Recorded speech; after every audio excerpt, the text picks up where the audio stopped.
యాదగిరిగుట్ట కొండపై మాజీ మంత్రి ఎమ్మెల్యే హరీష్ రావు ఇతర బీఆర్ఎస్ నేతలు పాప పరిహారం సంకల్పం చేయడంతో అపవిత్రమైందని ప్రభుత్వ విప్ బీర్ల ఐలయ్య విమర్శించారు. అందుకే వాటర్ ట్యాంకర్లతో నీటిని తెచ్చి శుద్ధి చేశామన్నారు. ఎలక్షన్స్లో మాట ఇచ్చిన ప్రకారం 2 లక్షల రుణమాఫీ చేశామన్నారు. ఇప్పటికీ 34 లక్షల మంది రైతులకు రుణమాఫీ డబ్బులు రైతుల బ్యాంక్ అకౌంట్లో జమ చేశామన్నారు. కేటీఆర్ హరీష్ రావులు డ్రామారావుల అవతారాలు ఎత్తారని ఎద్దేవా చేశారు.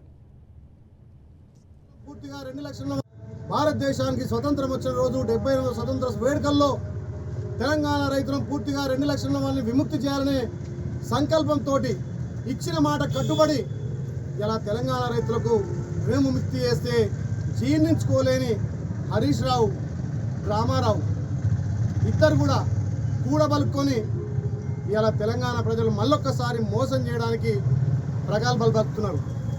ఇలా తెలంగాణలో ముఖం చెల్లక మా గౌరవ ముఖ్యమంత్రి విసిరినటువంటి సవాల్కు స్వీకరించే దమ్ము ధైర్యం లేక ఆ రోజు ఎట్లయితే అగ్గిపెట్ట దొరకలేదో ఈ రోజు కూడా తెలంగాణ ప్రజలకు ముఖం చూపించలేక రాజీనామా చేయక రాజీనామా పేరు మీద డ్రామాలాడి మళ్ళీ నేను తెలంగాణ ప్రజలకు రుణమాఫీ చేయిస్తా అని చెప్పి డ్రామాలాడి